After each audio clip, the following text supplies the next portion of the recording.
دوستو حامد میر نے حکومت کے لیے خطرے کی گھنٹی بجا دی ہے، ان کو خبردار کیا ہے اور ان کو وارن کیا ہے کہ آنے والے خطرے بہت زیادہ ہے آپ کے لیے، کیونکہ مولوی حضرات میدان میں آ چکے ہیں اور جب بھی کسی میدان میں مولوی حضرات آ جاتے ہیں تو بات خطرے سے بڑھ کر ہوتی ہے۔ تو چلو چلتے ہیں اور حامد میر کی یہ انکشافات دیکھتے ہیں کہ انہوں نے کیا خطرہ بتایا ہے حکومت کو۔ تو چلو چلتے ہیں اور پورا ویڈیو دیکھتے ہیں۔ اپوزیشن کے اتحاد تحریک تحفظ آئین نے ایک بہت بڑا اعلان کر دیا ہے، اور اعلان یہ کیا گیا ہے کہ 8 فروری 2026 کو پاکستان میں ایک شٹر ڈاؤن ہڑتال کی جائے گی، پہیا جام ہوگا، اور صرف پاکستان میں نہیں بلکہ دنیا کے جو بہت سے اہم شہر ہیں وہاں پر بھی احتجاجی مظاہرے کیے جائیں گے۔ تو یہ شاید ہماری جو حالیہ سیاسی تاریخ ہے اس میں پاکستان کی کسی اپوزیشن نے صرف پاکستان کے اندر نہیں بلکہ انٹرنیشنل لیول پہ ایک یوم سیاہ منانے کا اعلان کیا ہے۔ سوال یہ پیدا ہوتا ہے کہ کیا اپوزیشن واقعی 8 فروری 2026 کو کوئی ایسا احتجاج کر پائے گی کہ جس سے حکومت پر کوئی دباؤ آئے گا؟ دوسری اہم بات یہ ہے کہ ایک طرف تو تحریک تحفظ آئین جو ہے اس نے یہ اعلان کیا ہے کہ ہم 8 فروری کو انٹرنیشنل لیول پہ احتجاج کریں گے، دوسری طرف پاکستان کے مختلف علماء اور دینی جماعتوں کا ایک اتحاد ہے، اور یہ ایک غیر سیاسی اتحاد ہے، اس کا نام ہے تحریک اتحاد امت پاکستان، اور اس اتحاد نے معروف عالم دین مفتی تقی عثمانی صاحب کی سربراہی میں ایک اجلاس منعقد کیا کراچی میں، اور اس کے بعد جو ایک اعلامیہ جاری کیا ہے وہ بڑا اہم ہے، اور اس اعلامیے میں انہوں نے بہت سے اہم معاملات پر اپنے تحفظات کا اظہار کیا، لیکن اس میں جو 27ویں آئینی ترمیم میں جو صدر اور کچھ اہم شخصیات کو جو ایک تاحیات استثناء دیا گیا ہے، تو مفتی تقی عثمانی صاحب اور دیگر علماء نے اس تاحیات استثناء کو خلاف اسلام قرار دیا ہے، خلاف شریعت قرار دیا ہے۔ تو یہ جو تحریک اتحاد امت ہے، کیا آنے والے وقت میں اس میں شامل جو دینی جماعتیں ہیں وہ اور تحریک تحفظ آئین ان کے درمیان کوئی تعاون ہو سکتا ہے یا نہیں ہو سکتا؟ یہ دو معاملات ہیں بڑے اہم ہیں۔ تو پہلے ہم آتے ہیں جی، یہ جو 8 فروری کو ایک شٹر ڈاؤن اور پہیا جام ہڑتال کرنے کا اعلان کیا گیا ہے، کیا یہ پاسبل ہوگا؟ 8 فروری میں چند ہفتے باقی ہیں، اور اس مقصد کے لیے جو خیبر پختونخوا کے چیف منسٹر ہیں سہیل آفریدی صاحب، انہوں نے باقاعدہ اعلان بھی کر دیا، اور انہوں نے کہا جی کہ ہمیں عمران خان صاحب نے اسٹریٹ موومنٹ چلانے کا پیغام بھیج دیا اور ہم نے تیاری شروع کر دی ہے۔ تحریک انصاف کے جو سیکرٹری جنرل ہیں سلمان اکرم راجہ صاحب، وہ بھی یہی بات کر رہے ہیں، اور عمران خان کی بہن علیمہ خان صاحبہ وہ بھی بار بار تواتر کے ساتھ یہی بات کر رہی ہیں کہ اب ہم مذاکرات نہیں کریں گے، اب ہم تحریک چلائیں گے۔ دوسری طرف وزیر اعظم شہباز شریف صاحب جو ہیں، انہوں نے گزشتہ دنوں اپنی کابینہ کے اجلاس سے خطاب کرتے ہوئے یہ کہا ہے کہ اگر اپوزیشن مذاکرات کرنا چاہتی ہے تو ہم مذاکرات کے لیے تیار ہیں، اور اس کے علاوہ بھی کچھ لوگ جو ہیں وہ مذاکرات کے لیے ایکٹیو ہو گئے ہیں۔ شہباز شریف صاحب نے مذاکرات کی بات کیوں کی ہے؟ کیونکہ جو محمود خان اچکزئی صاحب ہیں، انہوں نے جو تحریک تحفظ آئین کے تحت ایک جو 2 روزہ کانفرنس بلائی تھی، اس میں انہوں نے خود کہا ہے، نواز شریف صاحب کا نام لے کے کہا ہے کہ اس سلسلے میں آپ ہماری رہنمائی فرمائیں، اور ہم نے ڈائلاگ کے دروازے بند نہیں کیے۔ اس کے علاوہ بھی کچھ مسلم لیگی رہنما ہیں، وہ بھی ببانگ دوحل ڈائلاگ کی بات کر رہے ہیں، اس میں سعد رفیق صاحب جو ہیں وہ بڑے قابل ذکر ہیں۔ تو یہ مذاکرات کی بات جو ہے، یہ ایک طرح سے جو اپوزیشن اتحاد ہے تحریک تحفظ آئین، جس نے 8 فروری کو پہیا جام ہڑتال کی کال دی ہے، اسی نے اپنا جو اعلامیہ جاری کیا اس میں یہ بھی کہا ہے کہ ہم نے ڈائلاگ کے لیے اپنے دروازے بند نہیں کیے، اور نواز شریف صاحب سے کہا ہے کہ آپ کوئی کردار ادا کریں۔ اب یہاں پر ایک بڑا ہمیں واضح ایک فرق نظر آ رہا ہے کہ محمود خان اچکزئی صاحب جو ہیں وہ تحریک بھی چلانا چاہ رہے ہیں، لیکن اس کے ساتھ ہی ساتھ وہ چاہ رہے ہیں کہ ہم مذاکرات بھی کریں، اور اگر حکومت جو ہے وہ عمران خان صاحب کو ریلیف دینے کے لیے کوئی بات چیت کرتی ہے تو وہ کہتے ہیں جی کہ ہم مذاکرات کے لیے بھی تیار ہیں۔ لیکن علیمہ خان صاحبہ اور سہیل آفریدی اور سلمان اکرم راجہ وہ اب موومنٹ کی بات کریں، وہ تحریک کی بات کریں، تو کیا ہوگا؟ تحریک چلے گی یا مذاکرات ہوں گے؟ ہماری جو انفارمیشن ہے تحریک انصاف کے جو مختلف رہنما ہیں ان سے جو بات چیت ہوئی ہے،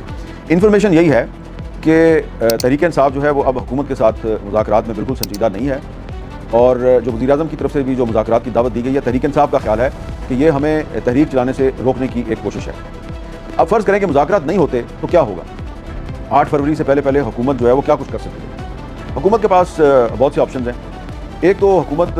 جو ہے وہ بڑی تیزی کے ساتھ یہ کوشش کر رہی ہے کہ جو سہیل آفریدی صاحب کے خلاف پہلے سے بہت سے مقدمات قائم ہیں، تو ان مقدمات کی روشنی میں ان کو کسی عدالت سے سزا دلوائی جائے اور ان کو نااہل کر دیا جائے۔ تو جس طرح کہ عمر ایوب صاحب کو اور زرتاج گل صاحبہ کو اور بہت سے جو تحریک انصاف کے ایم این ایز ہیں ان کو نااہل کیا گیا ہے، بہت سے جو ان کے پنجاب اسمبلی میں ایم پی ایز ہیں ان کو نااہل کیا گیا ہے، تو اگر سہیل آفریدی صاحب کو بھی نااہل کر دیا جاتا ہے تو کیا ہوگا؟ یہاں تک کہ اگر سہیل آفریدی صاحب کو گرفتار کر لیا جاتا ہے تو کیا ہوگا؟ کیا تحریک انصاف 8 فروری کی کال واپس لے لے گی؟ لگتا یہ ہے کہ ایسا نہیں ہوگا، اور میری اطلاع کے مطابق سہیل آفریدی صاحب جو ہیں انہوں نے پچھلے دنوں پشاور میں ایک جیل کا وزٹ کیا تھا، تو اس وزٹ کے دوران بعض جو اسلام آباد کے جو ارباب اختیار ہیں وہ یہ دعویٰ کر رہے ہیں کہ اس وزٹ کے دوران انہوں نے کچھ ایسے سزا یافتہ لوگوں سے بھی ملاقات کی جن کا کہ منشیات कि स्मगलिंग वगैरह से भी ताल्लुक है, यानी कि सुहेल अफरीदी साहब का ड्रग माफिया के साथ भी ताल्लुक जोड़ने की कोशिश होगी। तो एक तो उन पर पहले से बहुत से मुकदमात दर्ज हैं, दूसरा ड्रग माफिया के साथ भी उनका जो है ताल्लुक, उसको डिस्कवर करने की न सिर्फ कोशिश की जा रही है बल्कि इस डिस्कवरी के बाद उन पर कोई नया मुकदमा भी कायम किया जा सकता है और इल्ज़ाम लगा दिया जाएगा कि इनका ताल्लुक ड्रग माफिया के साथ है। तो फ़र्ज़ करें कि वो डिस्क्वालीफाई हो जाते हैं और वो चीफ मिनिस्टर नहीं रहते खैबर पख्तूनख्वा के, तो मुझे नहीं लगता कि उनकी जगह पर जो नया चीफ मिनिस्टर आएगा वो 8 फरवरी की कॉल को वापस ले लेगा। कुछ वफाकी हुकूमत के ज़राए ये भी कहते हैं जी कि हमारे पास खैबर पख्तूनख्वा में गवर्नर राज लगाने का ऑप्शन भी मौजूद है। तो सुहेल अफरीदी साहब और उनकी जो काबीना के अरकान है वो कह रहे हैं जी 100 बिस्मिल्लाह, गवर्नर राज लगाना है आप लगाएं। तो ऐसा लग रहा है कि ये जो वज़ीर आज़म की तरफ से जो मुज़ाकरात की दावत दी गई है ये काफ़ी ताख़ीर से दी गई है और तहरीक इंसाफ जो है वो अब मुज़ाकरात में संजीदा नज़र नहीं आ रही। अगर असद कैसर साहब या कुछ और लोग जो हैं उनकी कोशिशों से महमूद खान अचकज़ई और जो तहरीक तहफ़्फ़ुज़ आइन के जो दीगर रहनुमा है उनकी वफाकी हुकूमत के साथ इंगेजमेंट शुरू भी होती है, तो जो सुहेल अफरीदी ने ऐलान कर दिया कि हमने अब स्ट्रीट मूवमेंट चलानी है, तो ये 8 फरवरी की कॉल फ़िलहाल तो वापस होती हुई नज़र नहीं आ रही। और मेरी इन्फॉर्मेशन के मुताबिक जो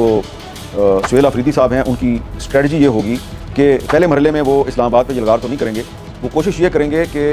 जो खैबर पख्तूनख्वा है इसकी तमाम सड़कें बंद कर दी जाएँ, तमाम रास्ते बंद कर दिए जाएँ, क्योंकि अब अगर खैबर पख्तूनख्वा को आने जाने वाली सड़कें भी बंद कर दी जाएँ और वहाँ से गुजरने वाली सड़कें भी बंद कर दी जाएँ तो इसका काफ़ी असर पड़ता है और पाकिस्तान के चारों सूबों से जो कनेक्शन है खैबर पख्तूनख्वा का वो मुनक़ते हो सकता है। और जो हैवी ट्रांसपोर्ट है जो कि पाकिस्तान की मुख्तलिफ शाहराहों से खैबर पख्तूनख्वा आती जाती है या खैबर पख्तूनख्वा से बहुत सी कौमी शाहराएँ गुजरती हैं, अगर वो भी बंद कर दी जाएँ तो इसका पाकिस्तान की इकॉनमी को भी काफ़ी नुकसान होगा। तो लग ये रहा है कि आने वाले दिनों में जो तहरीक इंसाफ है और हुकूमत है उसकी जो मुहाजराई है उससे सूबे और जो मरकज़ के ताल्लुकात हैं वो शदीद मुतासर हो सकते हैं। अब इसमें एक सवाल ये पैदा होता है कि मौलाना फजलुर रहमान साहब का ताल्लुक भी खैबर पख्तूनख्वा से है, तो क्या वो आने वाले दिनों में तहरीक तहफ़्फ़ुज़ आइन या तहरीक इंसाफ से कोई ताउन करेंगे?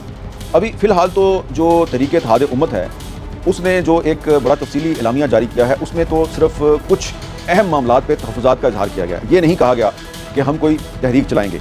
और बड़े मुहतात अंदाज में ये कहा गया है कि 27वीं तरमीम के ज़रिए सदर ममलकत और कुछ जो दीगर शख्सियात हैं उनको जो इस्तिस्ना दिया गया है ये गैर इस्लामी है। तो मैं कुछ और जो मामलात हैं उसकी तरफ भी आपकी तवज्जो दिलाना चाहता हूँ कि जो तहरीक इत्तेहाद उम्मत है वो सिर्फ 27वीं तरमीम पे उन्होंने एक एलामिया जारी नहीं किया। पहले तो मैं आपको ये बता देता हूँ कि ये जो इनका इजलास था इसमें मुख्तलिफ मकातब फ़िक्र के उलमा थे, उसमें अहले सुन्नत भी थे, अहले तशीह भी थे और अहले सुन्नत के भी तमाम मकातब फ़िक्र थे, वहाँ पे बरेलवी भी थे, देवबंदी भी थे, सल्फ़ी हैं वो भी थे और जो अहले तशीह के भी जो तमाम मकातब फ़िक्र हैं उनकी भी नुमाइंदगी थी। और मुफ्ती तकी उस्मानी साहब के अलावा वहाँ पे मुफ्ती मुनीबुर रहमान साहब भी मौजूद थे, अल्लामा रियाज़ हुसैन नजवी साहब भी मौजूद थे, अल्लामा इब्तिसाम इलाही ज़हीर साहब जो कि अल्लामा एहसान इलाही ज़हीर साहब के साहबजादे हैं तो वो भी वहाँ पर मौजूद थे, मौलाना अब्दुल हक हक्कानी सानी, ये बड़े अहम हैं क्योंकि ये दारुल उलूम हक्कानिया अकोड़ा खटक जो है उसके अब ये सरबराह हैं। मौलाना हामिदुल हक हक्कानी साहब जो मौलाना समीउल हक के साहबजादे थे और कुछ अर्सा पहले शहीद हो गए, तो ये अब उनके वारिस हैं, उनके सजादा नशीन हैं। इनका नाम जो है वो हज़रत मौलाना अब्दुल हक के नाम पर है जो कि 1970 की असम्बली के रुकन थे और उन्होंने 1973 के आइन की तश्कील में अहम किरदार अदा किया था। मौलाना अब्दुल हक साहब जो है वो मौलाना समीउल हक के वालिद थे। तो इस इज्तिमा में मौलाना फजलुर रहमान भी मौजूद थे और दारुल उलूम हक्कानिया अकोड़ा खटक के जो इस वक्त सरबराह हैं मौलाना अब्दुल हक हक्कानी सानी ये भी मौजूद थे। इसका मतलब है कि JUI के दोनों ग्रुप जो हैं वो मुफ्ती तकी उस्मानी साहब के इस बुलाए गए इजलास में मौजूद थे। पीर नूरुल हक कादरी साहब जो इमरान खान साहब की हुकूमत के वज़ीर थे और कबायली इलाके में जो बरेलवी मकतबा फ़िक्र है उसकी नुमाइंदगी करते हैं, ये भी इस इज्तिमा में मौजूद थे। अल्लामा फ़याज़ नकवी साहब, मौलाना मंजूर मैंगल साहब जो हैं इन्होंने इस इज्तिमा में TLP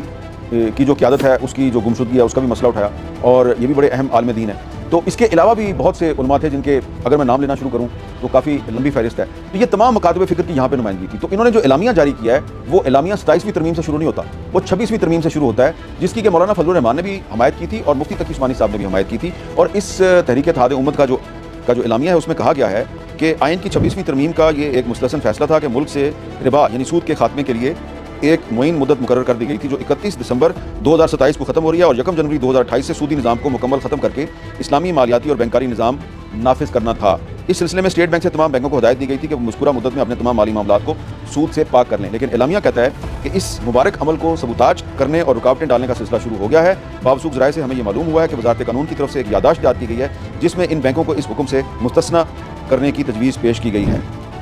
तो एक तो सबसे अहम तहफ़्फ़ुज़ مجلس تحریک اتحاد امت پاکستان کا یہ ہے کہ جو 26ویں ترمیم تھی اس پر آپ عمل درآمد سے گریز کا راستہ تلاش کر رہے ہیں اور اکانومی جو ہے ہماری معیشت ہے اس کو سود سے پاک کرنے میں آپ سنجیدہ دکھائی نہیں دے رہے۔